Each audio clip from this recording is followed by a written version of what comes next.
नमस्कार, India voice देख रहे हैं आप और मैं हूं आपके साथ शिवम दुबे। इंडिया वॉइस के खास कार्यक्रम देवभूमि समाचार में आप सबका स्वागत। बुलेटिन की शुरुआत करेंगे, रुक करेंगे खबरों की ओर।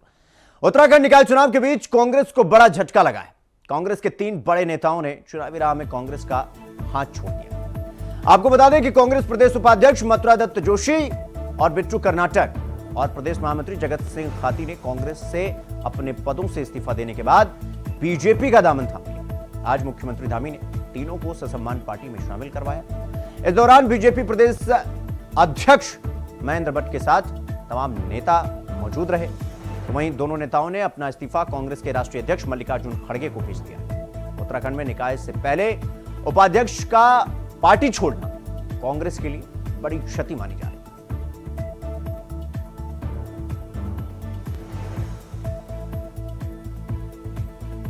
तो बीजेपी में शामिल हुए कांग्रेस पार्टी के दिग्गज नेता और ये नेता तब भारतीय जनता पार्टी का दामन थामे हैं और कांग्रेस का हाथ छोड़े हैं जब निकाय का चुनाव सर पे तांडव कर रहा है। तो मथुरा दत्त जोशी ने पार्टी से इस्तीफा दिया और इसके बाद मुख्यमंत्री की मौजूदगी में भारतीय जनता पार्टी का दामन थामा और बीजेपी के प्रदेश अध्यक्ष महेंद्र भट्ट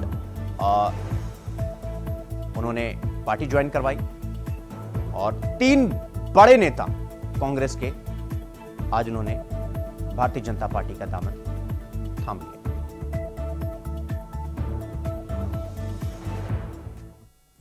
तो कांग्रेस के 3 बड़े नेताओं ने बीजेपी का दामन थाम लिया। तो कांग्रेस प्रदेश उपाध्यक्ष ने अपने पद से इस्तीफा दिया और इसके बाद भारतीय जनता पार्टी का दामन थामा।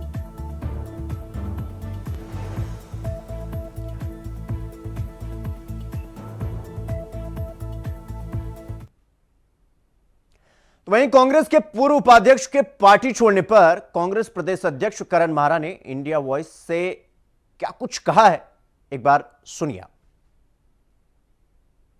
कांग्रेस प्रदेश अध्यक्ष करण माहरा हमारे साथ जुड़ चुके हैं। बहुत स्वागत है करण जी आपका। करण माहरा जी, अब जोशी जी भी चले गए? जी, मेरी जानकारी में आया है, अभी अभी पता चला है मुझे भी। क्या कहेंगे फिर?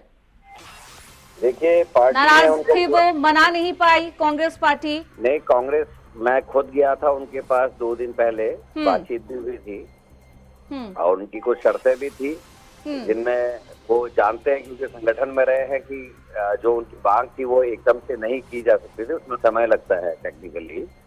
और पार्टी ने उनको हमेशा सम्मान दिया। मेरे बाद का जो सीधे पोस्ट है वरिष्ठ उपाध्यक्ष की उनके पास थी विद संगठन शासक, और एआईसीसी के उनको मेंबर भी बनाया गया था, चुनाव संचालन समिति के भी वो सदस्य थे, समन्वय समिति के भी सदस्य थे। और इससे ज्यादा सम्मान एक व्यक्ति को क्या दे सकती है पार्टी, उनको हर किसी से किया गया। लेकिन अब ये समय है, चुनाव का टाइम है। करण जी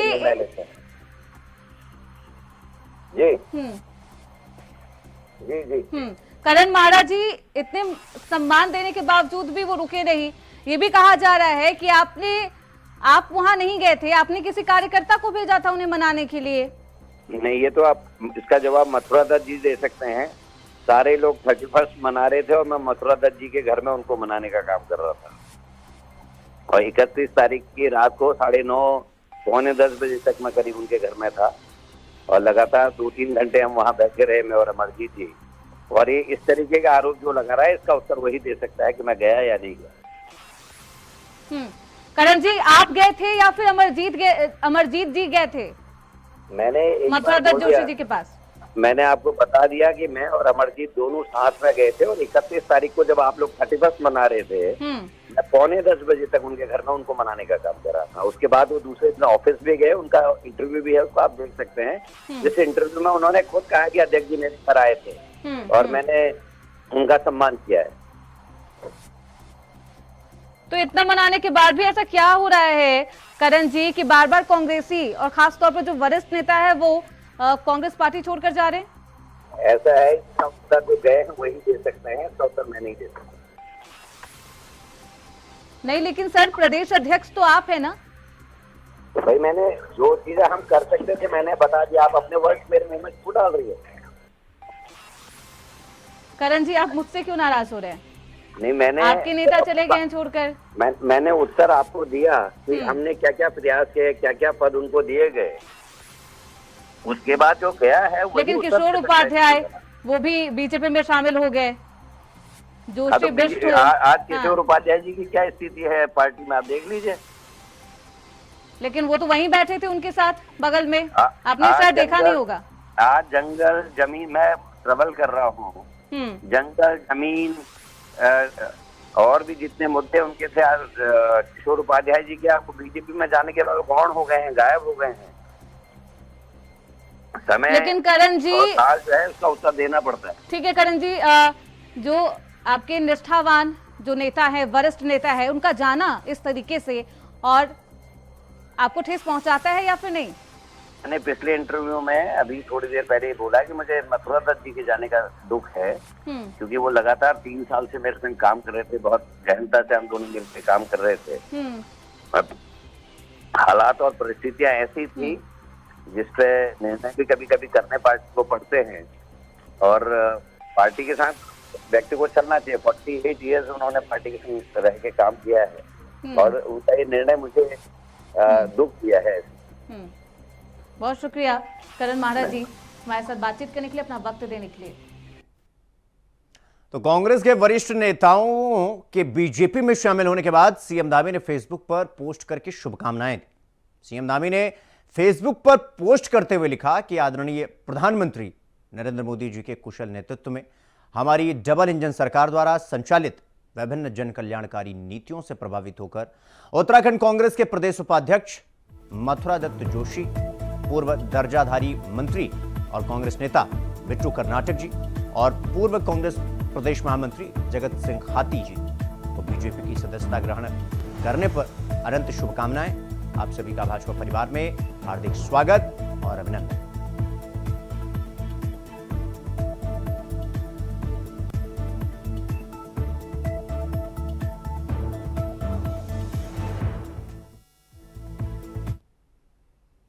तो खबरों में आगे बढ़ेंगे। अगली खबर देहरादून से है, जहां भाजपा ने प्रदेश में सभी नगर निगम, नगर पालिका और नगर पंचायतों में चुनाव संचालन के लिए समन्वयक नियुक्त किए। इसे लेकर प्रदेश महामंत्री आदित्य कोठारी ने बताया कि प्रदेश अध्यक्ष महेंद्र भट्ट के निर्देश पर यह नियुक्ति की गई। तो अध्यक्ष के निर्देश पर यह नियुक्ति हुई और प्रदेश में सभी नगर निगम पर समन्वयक नियुक्त कर दिए गए हैं। प्रदेश महामंत्री आदित्य कोठारी ने यह जानकारी दी।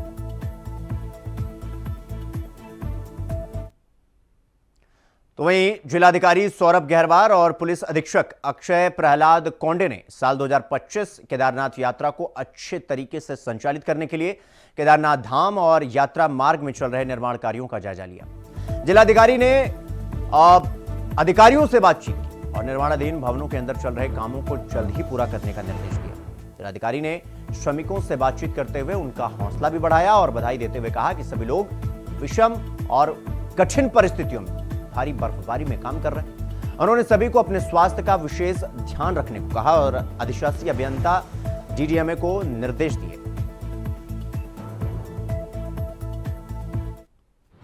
कल दिनांक 2 तारीख को जिलाधिकारी महोदय एसपी महोदय के साथ गौरीकुंड से भीमबली तक स्तरीय निरीक्षण किया गया और आज भीमबली से श्री केदारनाथ धाम तक भी स्तरीय निरीक्षण किया गया, जिसमें जिलाधिकारी महोदय द्वारा यात्रा संबंधी एवं निर्माण कार्य संबंधी विभिन्न दिशा निर्देश प्रदान किए।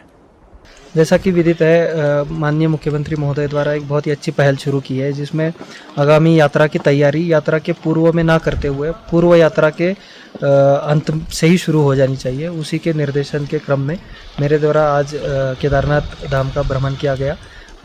भ्रमण का मुख्य उद्देश्य यहाँ जिला पुलिस की प्रेजेंस और आईटीपी के प्रेजेंस है और इनकी समस्याएं जानना और अगर कुछ सुरक्षा की दृष्टि से कोई एक सुपरविजन था, वो मुख्य पर्पस था। साथ ही मेरे द्वारा यहाँ पे पुलिस संबंधी जो कार्य चल रहे हैं तथा जो क्यू मैनेजमेंट अग्रिम साल में हमने रिवाय किया गया और जो कार्य शासन द्वारा भी यहाँ उसी संदर्भ में किए जा रहे हैं, उसी का एक वेरिफिकेशन या एक वो भी लिया गया।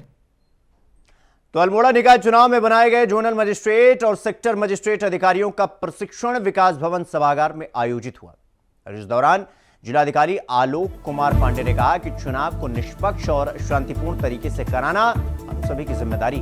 सभी कार्मिक पूरी निष्ठा और ईमानदारी से अपने दायित्वों का निर्वहन करें। लापरवाही को बर्दाश्त नहीं किया जाएगा। इस दौरान मास्टर ट्रेनरों ने सभी अधिकारियों को चुनाव की सभी बारीकियां सिखाई। मतपत्र पेटी से लेकर बैलेट पेपर तक, मतदाता सूची इत्यादि के बारे में विभिन्न जानकारी प्रशिक्षण के दौरान उन्हें दी गई।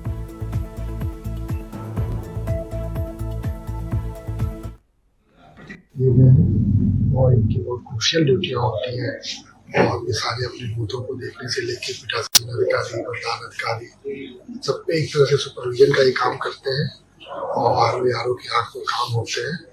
तो उनको इनकी ड्यूटीज के बारे में बताया गया है। लोकतंत्र में चुनाव सबसे महत्वपूर्ण है और इसीलिए बिल्कुल निष्पक्ष विभिन्न चुनाव होना चाहिए।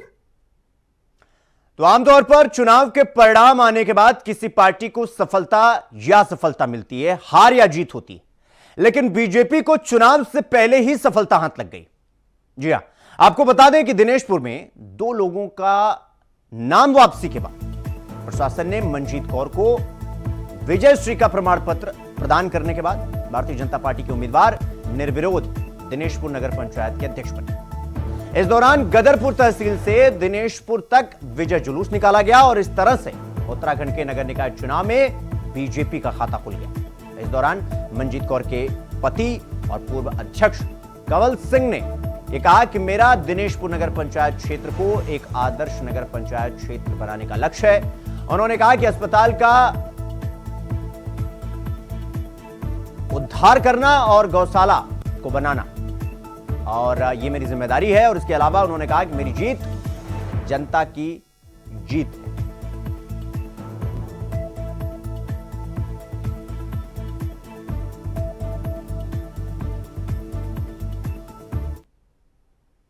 तो यहां पर रुकेंगे एक छोटे से ब्रेक के लिए। खबरों का सिलसिला जारी है, फौरन लौट रहा है। तो ब्रेक के बाद एक बार फिर आप सबका स्वागत है मेरे साथ। रुक करेंगे खबरों की ओर। कांग्रेस से जिन 3 दिग्गज और बागी नेता भारतीय जनता पार्टी में शामिल हुए हैं, उनसे हमारे संवाददाता अभय कैंतुरा ने बातचीत की है। टिहरी विधायक किशोर उपाध्याय से खास बातचीत की है, सुनिए। उपाध्याय जी जो टिहरी से विधायक है, पूर्व में कांग्रेस में रह चुके हैं लेकिन अब बीजेपी में अपनी सेवाएं दे रहे हैं। सर क्या कहेंगे, एक के बाद एक कांग्रेस को बड़े झटके यहाँ पर लग रहे हैं? नहीं, झटके तो मैंने जैसे पहले कहा ना, तब लगते हैं जब कहीं जान हो। अब ये सब लोग जो तीनों लोगों ने मेरे साथ बहुत मजबूती के साथ और उससे पहले भी काम किया। इनमें बड़ी शक्ति है, बड़ी ताकत है और लंबे समय से उनका अनुभव है, समाज सेवा का भी है, राजनीति का भी है और इससे निश्चित रूप से भारतीय जनता पार्टी को यहाँ प्रदेश में मजबूती मिलेगी। जो निकाय चुनाव हो रहे हैं उसमें बड़ा लाभ होगा और ये नींव के पत्थरों को जो अपने ठोकरों से तोड़ लेते हैं, ये उनके लिए सबक है आगे के लिए भी। और मुझे नहीं लगता कि भविष्य में वो कोई चुनौती भारतीय जनता पार्टी को देने में सक्षम होंगे। सर कारण क्या है कि एक के बाद एक ऐसे पार्टी के जो कर्मठ कार्यकर्ता हैं, जो सालों से सेवा दे रहे थे या सालों, वो बाहर छोड़ रहे हैं? देखो, आप अगर 2000 में जाएंगे उस समय ये देखिए कि इस प्रदेश में, उत्तर प्रदेश में और केंद्र में भी हमारी पार्टी की भारतीय जनता पार्टी की सरकार थी। उसके बावजूद इस सारी टीम ने उस समय विपक्ष की जो पार्टी थी उसकी सरकार बनाने का काम किया। अब आप अगर अपने बेटा, अपनी बेटी, अपना भाई, अपनी पत्नी अगर उन्हीं पर ध्यान देंगे तो और कार्यकर्ता को छोड़ देंगे जो आपके कंधे हैं, जो आपको खड़ा करते हैं, तो ठीक है स्थिति पैदा होती है और वो परिवार भी नेस्ता नाबूद हो जाता है जिसमें इस तरह की भावना होती है। सर तो क्या लगता है अभी जो बचे हुए हैं वो भी आने की तैयारी कर रहे हैं, बीजेपी के संपर्क में है? सारे लोग संपर्क में हैं, सब लोग आना चाहते हैं। मुझे तो लगता है कि भविष्य में उनको एक कार्यकर्ता ढूंढना बड़ा मुश्किल हो जाएगा, बल्कि उनके बड़े नेता भी कई बार जो है, मुझे तो खबर है कि उन्होंने भी कोशिश की थी कि अंतिम समय में कहीं राज्यसभा ये सब चीज़ें मिल जाएं। अब पार्टी कितना वो इतने बड़े वजन के जो लोग हैं उनको नहीं सहन कर सकती ना, तो आप देखेंगे एक से एक चमत्कार भविष्य में होंगे। थैंक यू सर बातचीत करने के लिए।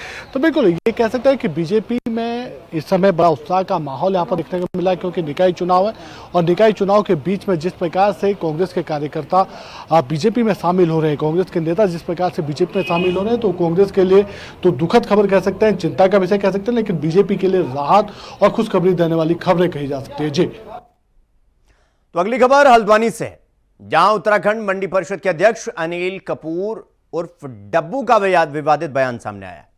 आपको बता दें कि डब्बू ने विपक्ष के बारे में पूछने पर कहा कि बीजेपी के सामने खड़े होने की किसी की हिम्मत नहीं, और जो खड़े भी हैं वो सब मरे हुए। विपक्ष ने उनके इस बयान को लेकर तीखी प्रतिक्रिया दी। बता दें कि हल्द्वानी नगर निगम से मेयर सीट के कांग्रेस प्रत्याशी ललित जोशी ने कहा कि उनका यह बयान उनकी छोटी मानसिकता को दर्शाता है।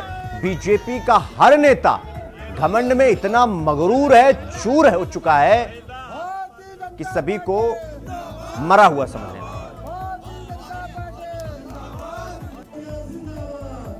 तो पक्ष और विपक्ष में गजब की जुबानी टकरार देखने को मिल रही है। बीजेपी ने विपक्ष पर तंज कसा तो विपक्ष ने बीजेपी को सत्ता के नशे में चूर और मगरूर होना बता दिया।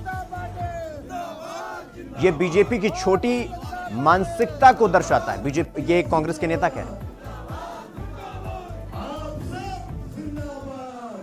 देखिए, जैसे पूरे देश का माहौल था मोदी में, पूरे प्रदेश में मोदी धामी में माहौल था, वैसे ही निगम और नगर पालिकाओं में 4 तो हमारे निर्विरोध जीत गए। सामने खड़ा होने की हिम्मत नहीं कर रहे हैं, और जो खड़े भी हैं वो ऐसा लग रहा है जैसे मरे हुए हैं, क्योंकि सबकी जमानतें जब्त होने जा रही है। भारतीय जनता पार्टी भारी वोटों से जीतने जा रही है पूरे प्रदेश के अंदर। सब जानते हैं। एक चीज होती है जिसे कहते हैं राजनीतिक शुचिता है, उससे आप और एक भारतीय जनता पार्टी से आप उम्मीद नहीं कर सकते। इतना अहंकार है। अगर किसी प्रत्याशी को आप मरा हुआ कह दें कि भारतीय जनता पार्टी के सामने जो प्रत्याशी है वो मरा हुआ है, ये कह दें, तो मैं ये समझता हूँ कि स्वतः सनातन धर्म में जिसने कहा है कि सरस्वती कभी भी जुबान पे आपके रहती है।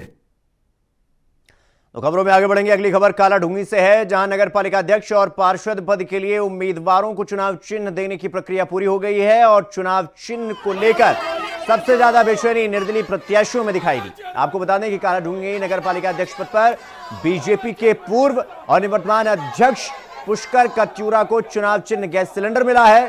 बीजेपी से टिकट नहीं मिलने पर उन्होंने निर्दलीय प्रत्याशी के रूप में अपनी पत्नी के नाम नामांकन किया। इस बार की पालिका अध्यक्ष पद पर, नगर पालिका अध्यक्ष पद पर यहां बीजेपी को अपने ही चेहरे से टक्कर देखने को मिल रही है।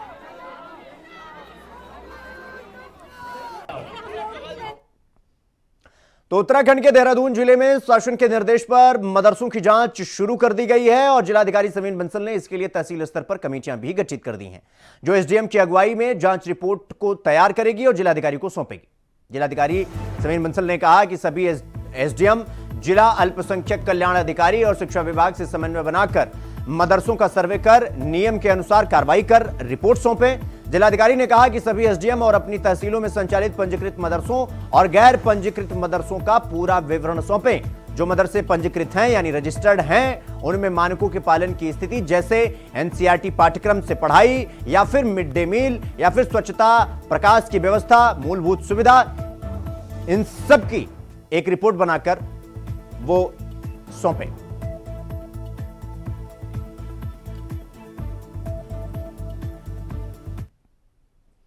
तो वहीं देहरादून के रायपुर क्षेत्र में अवैध रूप से संचालित गैस गोदाम पर प्रशासन ने बड़ी कार्रवाई करते हुए गैस गोदाम को सीज कर दिया। प्रशासन की टीम ने सुबह ही रायपुर क्षेत्र में अवैध रूप से संचालित गैस गोदाम पर बड़ी कार्रवाई की है। लीज समाप्त होने के बाद भी कई सालों से उस जगह पर गैस गोदाम संचालित किया जा रहा था। आपको बता दें कि डीएम देहरादून की जनसुनवाई कार्यक्रम में गढ़ी कैंट निवासी की महिला ने उनकी भूमि पर अवैध रूप से संचालित गैस गोदाम होने और भूमि कब्जा करने की शिकायत की थी। मामला सामने आते ही जिलाधिकारी ने अवैध गैस गोदाम का लाइसेंस 3 महीने के लिए निलंबित करने का निर्देश दिया और मामले पर जांच बैठा दी।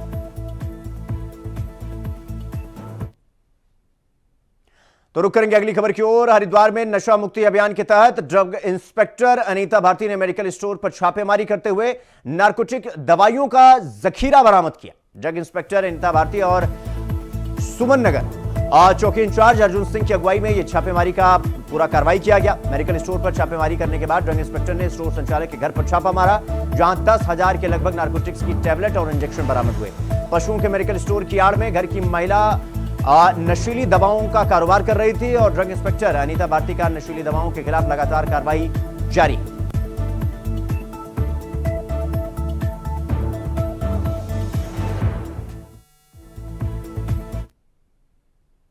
तो फिलहाल देवभूमि समाचार में आज के लिए बस इतना ही। देश और दुनिया की तमाम खबरों को देखने के लिए देखते रहिए इंडिया वॉइस। नमस्कार।